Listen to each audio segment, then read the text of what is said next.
পুকুর থেকে আজকে গুগলি তুলে এনেছি। আজকে গুগলি রান্না করে আপনাদের দেখাবো। আমি গুগলিগুলো ছাড়াচ্ছি, কিভাবে ছাড়াচ্ছি দেখুন। ঠিক এইভাবে ছাড়িয়ে নিতে হবে। একটা সুচ নিয়েছি আর এইখানটায় গুগলিগুলো ছাড়িয়ে নিচ্ছি। গুগলিগুলো এইভাবে খোসা থেকে ছাড়িয়ে নিতে হবে। গুগলির মাংসগুলো বার করে নিতে হবে। এই যে একটা চাকতি থাকে না মুখের কাছে, চাকতিটাও ছাড়িয়ে দিতে হবে।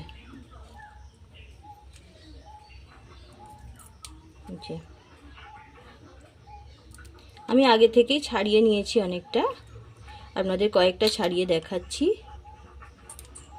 অত তো দেখানো সম্ভব নয়, কিছুটা ছাড়িয়ে নিয়েছি, কিছু কিছু কেটে যায়। সব গুগলিগুলো ছাড়ানো হয়ে গেছে। আমি একটু নুন নিয়েছি, নুন মাখিয়ে খুব ভালোভাবে ধুয়ে নিচ্ছি। নমস্কার বন্ধুরা, আমার চ্যানেলে সকলকে স্বাগত জানিয়ে আজকে একটা নতুন রেসিপি দেখাচ্ছি। এটা হচ্ছে গুগলি। গুগলির কষা আজকে রান্না করে আপনাদের দেখাচ্ছি। গুগলিগুলো পরিষ্কার করে ধুয়ে নিয়ে চলে এসেছি। আমি এগুলো এবার নুন আর হলুদ দিয়ে প্রেসার কুকারে 2-3টে সিটি দিয়ে দেবো।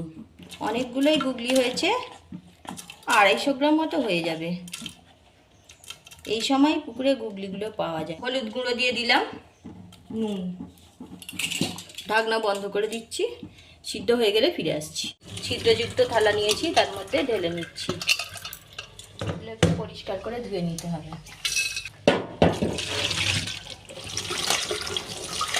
একটু ভালোভাবে পরিষ্কার করে ধুয়ে নেব।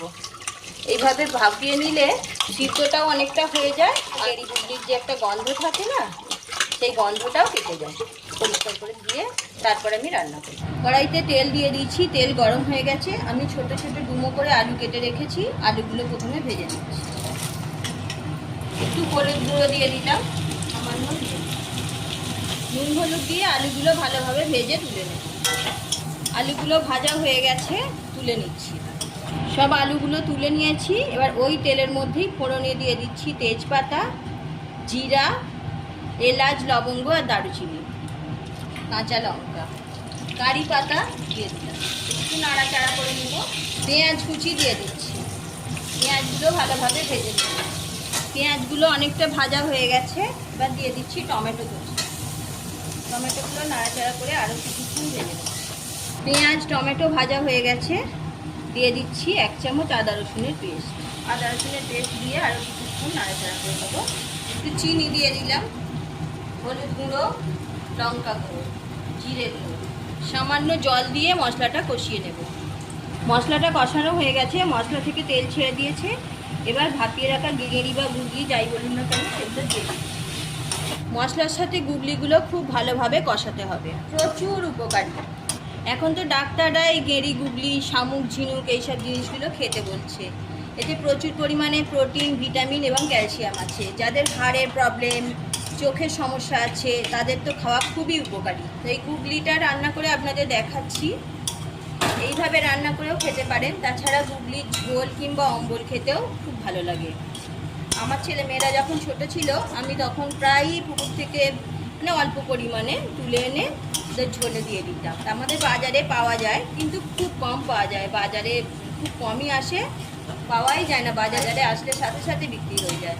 তো অনেক দিন পর আমি গুগলি রান্না করছি, আজকে পেয়েছি। আগে আমাদের একজন বাড়িতে দিয়ে যেত, প্রায়ই দিয়ে যেত। এখন আর অতটা আসে না, খুব কম পাওয়া যায়। তো আজকে পুকুরের দিকে গিয়েছিলাম, দেখলাম গেড়ে উঠেছে, পাতা, নারকেল পাতার উপরে ছিল, সেগুলো তুলে এনেছি। এনে ভাবলাম আপনাদের রেসিপিটা দেখাই, সেই জন্যই আজকে আপনাদের সাথে শেয়ার করছি। যদি ভালো লাগে লাইক শেয়ার করবেন, চ্যানেলটা সাবস্ক্রাইব করে পাশে থাকবেন। আর কেমন হয়েছে অবশ্যই কমেন্ট করে জানাবেন।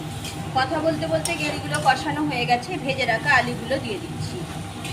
আলুগুলো দিয়ে আরও কিছুক্ষণ কষিয়ে নেব। গুগলি আলু খুব সুন্দরভাবে কষানো হয়ে গেছে। জল দিয়ে দিচ্ছি, পরিমাণ মতো নুন দিয়ে দিচ্ছি। এবার ঢাকনা দিয়ে 10 মিনিট সিদ্ধ হতে দেব। 10 মিনিট পরে ফিরে এলাম। আমার গুগলি কষা একদম রান্না রেডি হয়ে গেছে। এবার আমি গ্যাসের ফ্লেমটা অফ করে দিচ্ছি। সুন্দরভাবে সিদ্ধও হয়ে গেছে। অফ করে দিলাম। এবার একটা পাত্রে নামিয়ে নিচ্ছি। একটা পাত্রে নামিয়ে নিয়েছি। উপর থেকে কাঁচা লঙ্কা কুচি ছড়িয়ে দিয়েছি। একদম রেডি হয়ে গেল গুগলির রেসিপি। আশা করছি আপনাদের রেসিপিটা ভালো লেগেছে। আজ এই পর্যন্ত। ভালো থাকুন, সুস্থ থাকুন। আবারও দেখা হচ্ছে অন্য কোনো এপিসোডে।